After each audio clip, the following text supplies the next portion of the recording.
승무패 38회차 현미경 분석 1부 첫 번째 경기는 대구 대 강원의 경기입니다. 저는 승무 투폴로 가보도록 하겠습니다.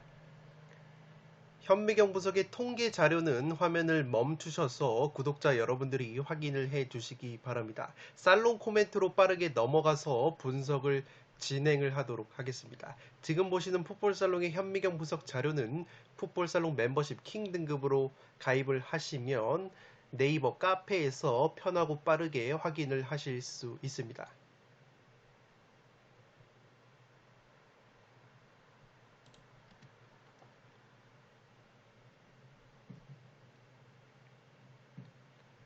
살롱 코멘트로 정리를 해드리면 선수비 후 역습 축구의 대가라고 볼 수 있는 대구라고 보시면 되겠습니다. 일본 제1리그 팀과 비교를 하자면 나고야 그랜퍼스 느낌의 실리 축구를 구사하는 것이 바로 대구라고 볼 수 있겠는데, 지금 보시는 것처럼 이 대구가 K리그에서 평균 점유율이 32.8%로 강원의 43.3%보다도 낮은 점유율을 기록을 하고 있습니다. 그만큼 대구 같은 경우에는 점유율을 버리고 철저하게 실리 축구인 선수비 후 역습을 취할 때 강점이 나오는 팀이고, 오히려 자신들이 수비적으로 내려앉아서 역습을 칠 때 강점이 나오는 시스템이라고 보시면 되겠습니다.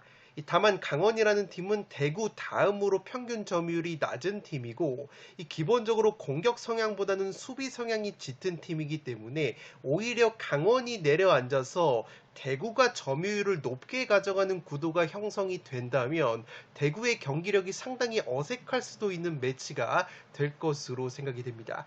물론 윤정환 감독 부임 이후에 강원이 최용수 감독 체제 때만큼의 수비적인 축구는 아니지만, 직전 광주전도 보면은 전반전에는 어느 정도 수비 밸런스를 중시하는 운영을 펼치고 후반전에 보다 적극적인 공세를 취하는 모습을 보여줬기 때문에 이번 대구원정 같은 경우에는 강원 입장에서 오히려 전략적으로 수비 밸런스를 강화를 하면서 대구가 점유율을 높게 가져가게 했을 때 오히려 강원에게도 좋은 기회가 나올 것으로 생각이 되고 있습니다. 물론 올 시즌 3월 첫 맞대결 최용수 감독 체제에서도 강원이 대구를 상대로 오히려 점유율을 높게 가져갔을 때도 1대1 무승부를 거둔 바 있고, 지난 시즌 작년 8월 홈 경기에서도 강원이 대구를 상대로 1대0으로 승리를 거뒀을 때도 강원이 점유율을 높게 가져갔음에도 불구하고 승리를 거뒀기 때문에 이 점유율이라는 지표가 절대적인 지표가 될 수는 없다고 보시면 되겠습니다. 다만 대구의 선수비 후 역습, 실리 축구의 기조를 고려를 한다면 대구가 점유율을 높게 가져갔을 때 결과가 따라오지 않는 경기가 종종 있었다고 보시면 되겠습니다. 대구의 가장 최근 홈 경기였던 수원 삼성전에서도 통계 사이트마다 퍼센트의 차이는 있지만 수원 삼성과 거의 대등하거나 혹은 근소하게 대구가 점유율을 높게 가져갔던 경기인데 1대1 무승부에 그친 바 있습니다. 물론 양팀의 공격력을 비교해 봤을 때 최근에 대구의 에이스 세징야 선수가 건재한 대구가 우위라고 볼 수 있고, 특히나 세징야가 최근에 리그 4경기 2골 2도움, 유독 홈구장, 홈팬들 앞에서 공격 포인트를 양산하는 것이 바로 세징야이기 때문에 세징야 선수가 버티고 있는 대구의 화력이 좀 더 강하다고 보시면 되겠습니다. 더욱이 최근에 퇴장 징계로 결장이 됐었던 뚝배기 공격수 에드가 선수가 복귀가 가능한 대구이고, 직전에 대구의 용병 공격 자원인 바셀루스 선수가 측면에서 나쁘지 않은 모습을 보여줬기 때문에 공격의 짜임새에 있어서는 확실히 대구가 우위를 보일 것으로 생각이 됩니다. 그에 반해서 강원 같은 경우에는 윤정환 감독 부임 이후에도 공격 자원들이 부진한 상황이고, 새롭게 영입이 된 외국인 공격 자원들 같은 경우에는 아직까지 당장 기용을 하기에는 무리가 있다고 보시면 되겠습니다. 여기에 강원의 주전 측면 자원 김대원 선수가 부상 여파로 출전 여부가 불투명하고, 또 다른 측면 자원인 양현준 선수 같은 경우에는 최근에 스코틀랜드 셀틱 이적 쪽으로 가닥을 잡은 상황이기 때문에 전반적으로 공격진의 이 화력이 떨어져 있다고 보시면 되겠습니다.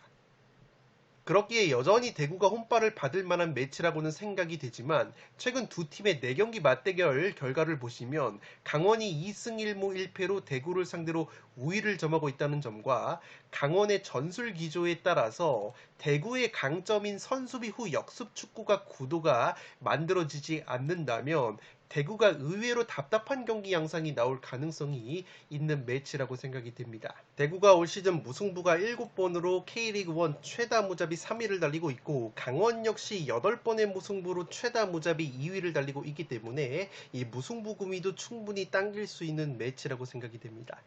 다만 제가 강원의 승리까지 가져가지 않는 이유는 최근에 강원이 대구 원정에서만큼은 7경기에서 1무 6패로 승리가 없었기 때문에 대구 특유의 홈발을 고려한다면 이변이 나온다면 무승부가 한계로 보여집니다. 1번 경기는 승무 투폴로 가보도록 하겠습니다.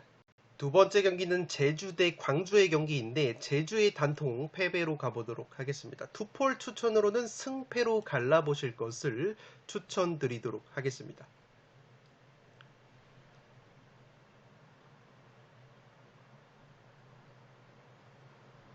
살롱 코멘트로 정리를 해드리면 양 팀의 공통점이 바로 K리그1에서 최상위권의 경기당 평균 기대 득점을 기록을 하고 있을 정도로 경기 내용 자체는 좋지만 문제는 최전방에서 골 결정력이 다소 아쉬운 점이 있습니다.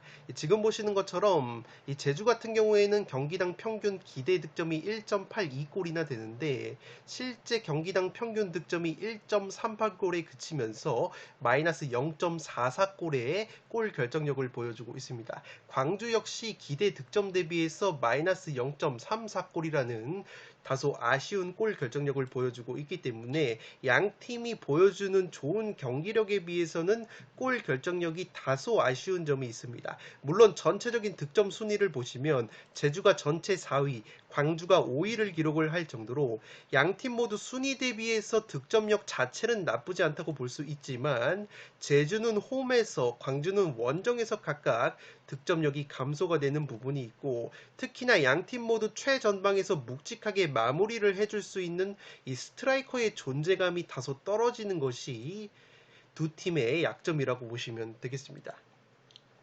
이 제주 같은 경우에는 용병 공격 자원인 헤이스와 유리 조나탄 그리고 광주는 아사니와 토마스가 있는데 이 전체적으로 나쁘지 않은 활약을 보여주고 있지만 이 선수들이 전방에서 묵직하게 골을 양산해내는 타입은 아니라고 보시면 되겠습니다. 이 광주 같은 경우에는 조지아 대표팀 출신의 공격수 베카 선수를 영입을 했지만 이번 경기 역시 출전 여부가 불투명한 상황이라고 보시면 되겠습니다. 따라서 양 팀 모두 기본적으로 경기력과 조직력은 좋은 팀들이라서 치열한 공방전 양상 속에서 정작 득점은 많이 터지지 않는 그림도 그려지지 않나 싶습니다. 다만 최근 수비적인 면을 살펴보면 홈팀 제주 쪽이 수비 조직력이 급격하게 흔들리고 있는 모습이 있습니다. 최근 제주가 컵대회 포함해서 무려 10경기에서 무실점 경기가 없는 상황이고 10경기에서 20실점을 당하면서 경기당 평균 2실점을 당하고 있을 정도로 제주 특유의 3백 수비 조직력이 흔들리고 있다고 보시면 되겠습니다. 더욱이 올 시즌 리그 홈 10경기 중에서 제주가 무실점 경기가 딱 2번밖에 없었을 정도로 홈에서는 꾸준하게 실점을 기록하고 있는 제주이기 때문에 제주가 또다시 수비가 흔들릴 가능성이 있어 보입니다. 이 또한 제주 같은 경우에는 최근에 핵심 중앙 미드필더 이창민 선수가 군복무를 떠났고 베테랑 미드필더 구자철 선수가 장기 부상으로 빠져 있다는 점 그리고 핵심 오른쪽 윙백 안현범 선수 역시 최근에 부상으로 빠져 있다는 점 역시 전반적으로 전력 누수가 심한 제주라고 보시면 되겠습니다. 또한 제주가 최근 리그 6경기 2무 4패 하락세인 것에 비해서 광주 같은 경우에는 리그 8경기에서 4승 3무 1패 호성적을 거두고 있고 공수 밸런스 역시 나쁘지 않은 상황이라고 보시면 되겠습니다. 따라서 최근에 기세면이나 핵심 자원들의 이탈에 따른 전력 누수가 제주가 심하다는 점 제주가 최근에 수비가 급격하게 흔들리는 점을 고려를 한다면 원정팀 광주에게도 충분히 승산이 있는 경기라고 생각이 됩니다. 특히나 제주가 올 시즌 코너킥 세트피스 상황에서 적지 않은 득점을 올리고 있는 팀인데 광주 같은 경우에는 K리그 1에서 세트피스 실점이 가장 적은 팀 중에 하나이기 때문에 제주가 세트피스 상황에서도 재미를 보지 못한다면 굉장히 답답할 수 있는 경기가 될 것으로 생각이 됩니다. 여담이지만 광주 같은 경우에는 최근에 공격 전개, 빌드업 상황에서 상대의 전방 압박을 오히려 과감하게 유도를 해서 패스 공간을 창출하는 빌드업 시스템을 활용을 하고 있습니다. 기본적으로 제주라는 팀이 압박을 통해서 공을 탈취하고 역습을 전개하는 능력이 좋은 팀이기 때문에 따라서 이 경기는 광주가 리스크를 안고 제주의 전방 압박을 유도를 해서 효율적으로 역이용을 하는 모습이 나온다면 광주가 좋은 경기를 할 것이고, 혹은 제주가 전방 압박에 성공을 하면서 광주의 후방 빌드업을 막아내게 된다면 제주에게도 충분히 기회가 있는 매치라고 생각이 됩니다. 이번 경기는 제주의 단통 패배로 가는데 투폴 추천으로는 승패로 갈라보실 것을 추천드리도록 하겠습니다. 세 번째 경기는 울산 대 인천의 경기인데 울산의 단통 승리로 가보도록 하겠습니다. 독식픽으로는 무승부까지 받쳐보실 것을 추천드리도록 하겠습니다.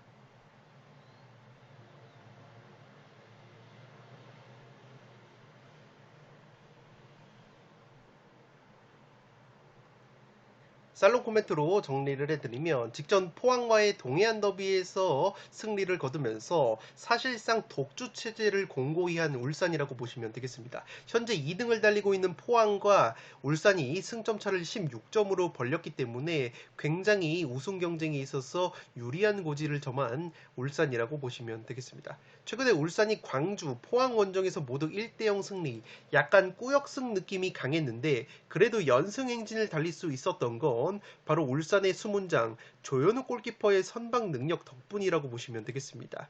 따라서 최근에 선방 능력이 물이 오른 울산의 조현우 골키퍼를 상대로 이 빈공의 인천이 골문을 열 수 있을지 의문감이 드는 매치라고 보시면 되겠습니다. 더욱이 울산 같은 경우에는 최근에 측면 자원 엄원상 선수가 부상으로 빠져 있지만 이번 인천전에는 직전 포항전에서 경고 누적으로 결정이 됐던 장신 공격수 마틴 아담 선수가 복귀가 가능하다고 보시면 되겠습니다. 아담 같은 경우에는 올 시즌 첫 인천과의 맞대결에서 결승골을 넣었던 좋은 기억이 있기 때문에 이 강제 휴식을 취한 마틴 아담 선수가 또다시 한 방을 보여줄 가능성이 있지 않나 싶습니다. 또한 울산 같은 경우에는 공격 쪽에서 플레이메이커 이동경 선수 역시 지난 포항전에서 벤치에 이름을 올렸기 때문에 이 몸 상태에 따라서 이번 인천전에서 후반전에 쪼커로 투입이 될 가능성도 있지 않나 싶습니다.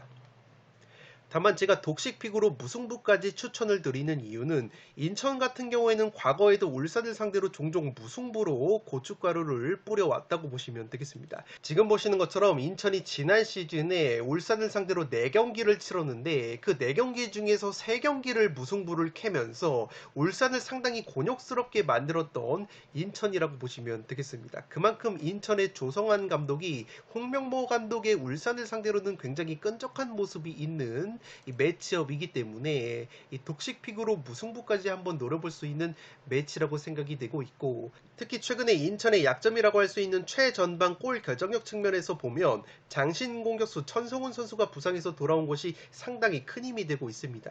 인천의 공격수 천성훈 선수가 최근에 부상 복귀 이후에 컵대회 포함해서 3경기 3골을 넣어주고 있고 직전 수원FC전에서도 특유의 뚝배기로 득점포를 가동한 천성훈이기 때문에 인천의 천성훈 선수가 의외의 한방을 보여준다면 울산도 상당히 곤욕스러울 수 있는 매치라고 보시면 되겠습니다. 따라서 경기력적으로는 여전히 울산의 승리가 유력한 매치이지만 최근 인천이 울산 상대로 무승부로 덜미를 많이 잡아왔다는 점과 인천이 올 시즌 K리그 1에서 무승부가 무려 9번으로 최다 무자비 1위라는 점, 그리고 인천의 최전방 공격수 천성훈 선수가 부상 복귀 이후에 좋은 골 감각을 보여주고 있는 점까지 고려를 한다면 현재 울산이 2위와의 승점차가 16점으로 여유가 있는 상황까지 고려를 했을 때 주중 인천과의 경기에서 체력 안배 로테이션을 강하게 가져갈 경우에는 인천에게 또다시 무승부 정도로 덜미가 잡히는 그림도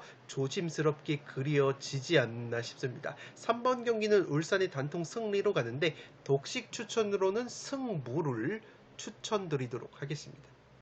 네 번째 경기는 수원 삼성 대 포항의 경기인데 수원의 단통 패배로 가보도록 하겠습니다. 투폴 추천으로는 무패, 무승부까지 받쳐보실 것을 추천드리도록 하겠습니다.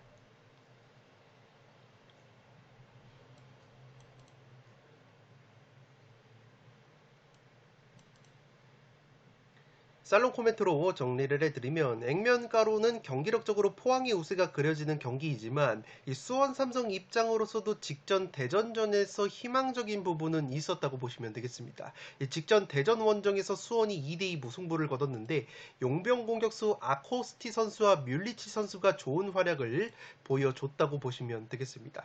특히나 수원 삼성의 아코스티라는 외국인 공격수가 어시스트를 2개를 기록을 하면서 고승범과 뮬리치의 득점을 도왔고 장신 공격수 뮬리치 선수 역시 오랜만에 득점포를 가동을 했기 때문에 이 수원 삼성이 용병자원들의 컨디션이 올라왔다는 것은 상당히 고무적이라고 할 수 있겠습니다. 최근에 수원 같은 경우에는 공격수 안병준 선수가 또다시 부상으로 이탈이 되면서 최전방 공격에 대한 고민이 컸는데 이러한 상황에서 두 외국인 용병자원들의 컨디션이 살아난 것은 상당히 고무적이라고 할 수 있겠습니다.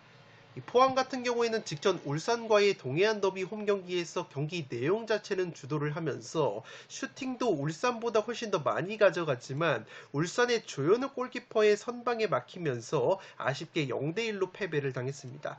물론 포항 역시 굉장히 고무적인 것은 최근에 부상 여파로 결정이 됐었던 핵심 공격수 고영준 선수와 백성동 선수가 나란히 울산전에서 부상 복귀에 성공을 했기 때문에 포항 또한 공격적으로는 최상의 전력을 가동할 수 있는 이번 수원 삼성 원정이 될 것으로 생각이 됩니다. 이 포항 같은 경우에는 토요일에 홈 경기를 치렀고 수원은 일요일에 대전 원정을 치렀기 때문에 하루 일찍 경기를 치른 포항이 체력면에서 전혀 밀릴 것이 없어 보이는 원정 경기라고 보시면 되겠습니다. 최근에 상대전적 면에서도 포항이 수원의 3연승의 우위가 있다는 점에서 경기력적으로는 여전히 포항의 승리가 점쳐지는 매치라고 보시면 되겠습니다. 다만 포항이 올 시즌 원정에서 무승부가 5번으로 급격하게 무승부의 비중이 늘어나는 점과 수원 삼성 역시 최근에 리그 4경기 기준으로 3무 1패 무자비 면모가 있다는 점, 올 시즌 K리그 1에서 유일하게 홈에서 1승도 없는 팀이 바로 수원 삼성이라는 점, 그리고 수원의 용병 공격수 아코스티와 뮬리치의 컨디션이 살아났다는 점을 고려를 한다면 무승부 정도의 이변은 노려봄직한 매치라고 생각이 되고 있습니다. 4번 경기는 수원의 단통 패배로 가는데 투폴 추천으로는 무패를 추천드리도록 하겠습니다. 5번 경기는 대전 대 전북의 경기인데 승패로 갈라보도록 하겠습니다.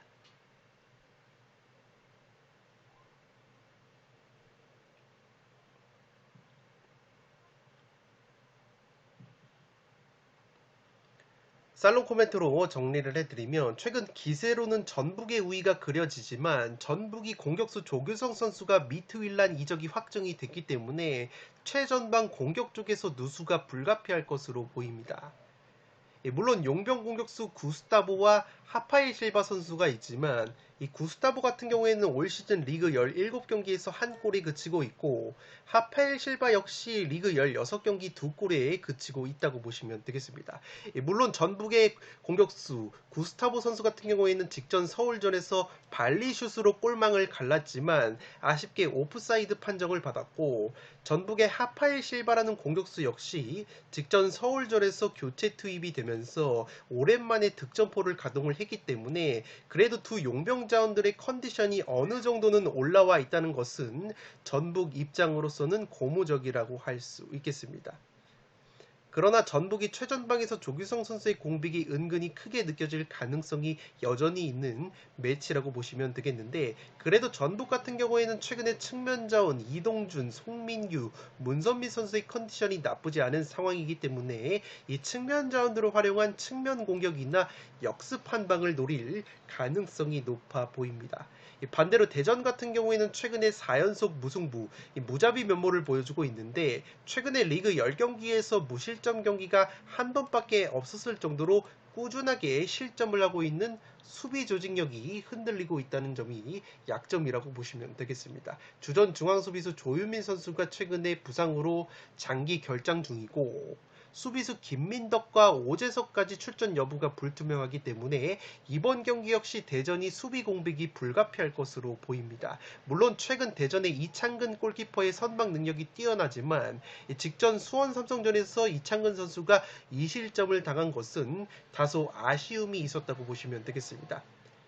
다만 대전 역시 핵심 용병 공격수 레안드로 선수가 직전 경기 부상에서 돌아온 것은 상당히 고무적이라고 할 수 있겠고, 최근에 토종 공격수 김인균, 직전 경기 데뷔골을 넣은 신상은, 어시스트를 기록한 유광현 같은 백업 자원들의 컨디션이 나쁘지 않은 대전이기 때문에 이 로테이션이 용이한 부분이 있다고 보시면 되겠습니다. 또한 올 시즌 전북이 원정에서 성적과 공격력이 현저히 떨어지는 것을 고려하면 이미 지난 4월달에 전북 원정에서 2대1 승리를 거뒀던 대전이 경기력적으로 홈에서 충분히 해볼 만한 매치가 될 것으로 생각이 됩니다. 특히나 지난 4월 전북 원정에서 승리를 거뒀을 때 대전이 핵심 용병 공격수 티아고 선수가 결장이 됐음에도 불구하고 전북을 잡아내는데, 이번 경기는 티아고 선수가 정상적으로 출전이 가능하다는 점에서 K리그1에서 최상위권의 제공권 경합 능력을 갖춘 티아고까지 대전이 최전방에 출전을 하게 된다면 제 아무리 전북이 최고 짠물 수비팀이라고 할지라도 상당히 까다로운 상대가 될 수 있는 대전이라고 생각이 됩니다. 최근 대전이 4연속 무승부를 거두고 있기 때문에 이변픽으로 5연속 무승부보다는 이변픽으로 대전의 승리를 한번 노려보고 싶은 매치라고 보시면 되겠습니다.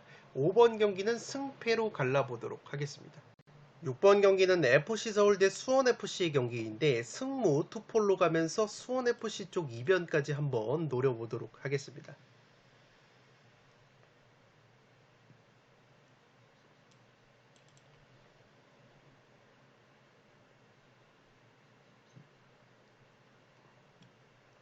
살롱 코멘트로 정리를 해드리면, 액면가로는 FC 서울의 우세가 점쳐지는 경기이지만 이 경기도 변수는 꽤 있어 보인다고 보시면 되겠습니다. 우선 FC 서울이 이번 경기 중앙수비수 이한범 선수가 경고 누적으로 결장이 되는데, 이 이한범이라는 수비수가 키가 190cm의 장신 수비수이기 때문에 이한범 선수가 결장이 된다면 그만큼 수비 쪽에서 제공권이 아쉬울 수 있는 FC 서울이라고 보시면 되겠습니다. 제가 제공권을 강조를 드리는 이유는 수원FC 같은 경우에는 용병 공격수 라스 선수가 직전 경기 경미한 부상으로 결장이 됐는데, 이 수원FC의 김도균 감독 인터뷰에 따르면 빠르면 이번 서울전이나 다음 경기에서 복귀가 가능할 것으로 보이는 라스이기 때문에 만약에 라스 선수가 이번 FC 서울 원정에서 복귀가 된다면 이 라스 선수의 압도적인 제공권에 FC 서울이 굉장히 고전할 가능성이 있어 보입니다. 지금 보시는 것처럼 수원FC의 라스라는 공격수가 K리그1에서 가장 뛰어난 제공권을 보여주는 선수이기 때문에 가뜩이나 190의 장신 수비수 이한범이 빠지는 서울이라는 점에서 충분히 높이적인 측면에서 고전을 할 가능성이 있어 보입니다. 지금 보시는 것처럼 전체적인 팀의 제공권 지표 역시 수원FC가 3등, FC 서울이 10등이기 때문에 가뜩이나 제공권에서 밀리는 FC 서울이 이한범까지 결장이 되게 된다면 상당히 높이적인 측면에서 고전을 할 가능성이 있어 보입니다. 만약에 수원FC가 라스 선수의 복귀가 불발이 된다고 하더라도 최근에 수원FC의 또 다른 장신 공격수 김현 선수의 컨디션이 올라오는 추세이기 때문에 수원FC가 여러모로 제공권적인 측면에서 경쟁력을 가질 만한 매치라고 생각이 됩니다. 또한 수원FC 같은 경우에는 최근에 미드필더 윤빛가람 선수가 직전 경기에서 2골을 몰아치면서 해결사 역할을 해주고 있기 때문에 윤빛가람 선수의 한 방도 얼마든지 터질 수 있는 매치라고 생각이 됩니다. 그에 반해서 FC 서울 같은 경우에는 최근에 나상호를 필두로 한 주요 공격 자원들의 골 결정력이 다소 떨어져 있는 약점이 있습니다. 물론 나상호 선수가 직전 전북전에서 오랜만에 페널티킥으로 득점을 했지만 최근에 필드골이 없는 나상호 선수이고, 물론 지난 수원FC와의 첫 맞대결에서 나상호 선수가 2골로 맹활약을 했었던 좋은 기억이 있기 때문에 FC 서울 입장으로서는 에이스 나상호 선수가 얼마만큼 활약을 해주느냐가 관건이라고 보시면 되겠습니다. 여전히 수원FC가 K리그1에서 원정 성적이 꼴찌라는 점, 그리고 최다 실점을 기록하고 있는 수비 불안감까지 고려를 한다면 FC 서울의 승리가 유력해 보이는 매치이지만 최근 FC 서울의 기대 이하의 골 결정력과 수원FC의 외국인 용병 영입자원들에 대한 변수, 그리고 제공권의 우위와 윤빛가람 같은 선수들의 한방까지 고려를 한다면 무승부 정도의 이변은 노려봄직한 매치라고 생각이 됩니다. 6번 경기는 승무 투폴로 가보도록 하겠습니다. 7번 경기는 뉴잉 레벌과 애틀 유나의 경기인데 승무 투폴로 가보도록 하겠습니다.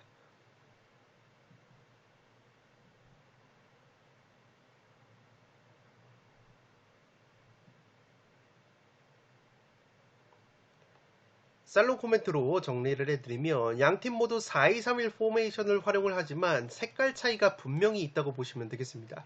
뉴잉 레벌 같은 경우에는 점유율과 패스보다는 측면 공격과 선골군 축구를 선호를 하는 팀이고, 애틀 유나 같은 경우에는 평균 점유율 3위를 기록을 할 정도로 굉장히 주도적인 축구를 하는 팀이라고 보시면 되겠습니다.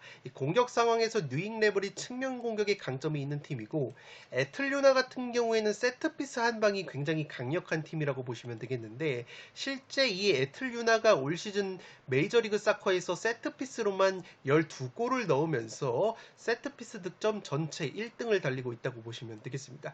지금 보시는 것처럼 애틀 유나가 세트피스에서만 무려 12골을 넣으면서 세트피스 득점 선두를 달리고 있는데, 뉴잉 레벌 같은 경우에는 세트피스 실점이 4골로 메이저리그 사커에서 전체 3번째로 실점이 적은 팀이기 때문에 이 세트피스 수비가 나쁘지 않다는 점이 고무적이라고 할 수 있겠습니다. 또한 애틀 유나 같은 경우에는 최근에 셀틱 출신의 주포 공격 자원인 야코마키스라는 선수가 햄스트링 부상 여파로 이탈 중인데, 이번 경기 역시 출전 여부가 불투명하다고 보시면 되겠습니다. 이 야코마키스라는 그리스 대표팀 공격수가 헤딩 뚝배기 한 방이 좋은 선수이고, 올 시즌 넣은 리그 10골 중에서 2골이 세트피스에서 나왔었기 때문에 이 야코마키스가 또다시 빠지게 된다면 애틀 유나 특유의 세트피스 공격력 한 방이 약화가 될 가능성이 있지 않나 싶습니다. 더욱이 지금 보시는 것처럼 야코마키스와 레논이라는 측면 수비수가 애틀 유나에서 올 시즌 3골을 합작을 하면서 가장 좋은 콤비 플레이를 보여주고 있기 때문에 이 최전방의 애틀 유나의 야코마키스 선수가 또다시 결장이 되게 된다면 공백이 꽤나 느껴질 수 있는 매치가 될 것으로 생각이 됩니다. 올 시즌 뉴잉 레벌 같은 경우에는 홈 경기에서 7승 3무 무패를 달릴 정도로 홈에서 굉장히 강력한 모습이 있는 반면에 애틀 유나는 원정에서 2승 5무 4패로 홈에서의 7승 3무 1패보다 확실히 원정에서 경기력과 성적이 급격하게 떨어지는 애틀 유나라고 보시면 되겠습니다. 따라서 뉴잉 레벌의 근소한 우위가 그려지는 매치라고 생각이 드는데, 현재 뉴잉 레벌 같은 경우에는 수비와 중원 쪽에 전력 누수가 있는 상황이고, 양팀 모두 올 시즌 적지 않이 무승부를 캐고 있다는 점, 양팀의 이전 맞대결 역시 난타전 끝에 3대3 무승부가 나왔다는 점까지 고려를 한다면 무승부는 충분히 받쳐볼 만한 매치라고 생각이 됩니다. 7번 경기는 승무 투폴로 가보도록 하겠습니다. 네, 이것으로 축구토토 승무패 38회차 현미경분석 1부를 모두 마치도록 하겠습니다. 저는 2부에서 나머지 8번부터 14번 경기를 빠짐없이 분석을 해드릴 것을 약속드리면서 이만 물러가 보도록 하겠습니다. 영상이 도움이 되신 분들은 좋아요와 구독 버튼을 눌러주시면 풋볼살롱 채널에 크나큰 힘이 됩니다. 구독 버튼 옆에 종 모양의 알림 설정을 해주시면 그 누구보다 빠르게 양질의 축구 승무패 프로토 관련 분석 컨텐츠를 만나보실 수 있습니다. 지금까지 풋볼살롱이었습니다. 감사합니다.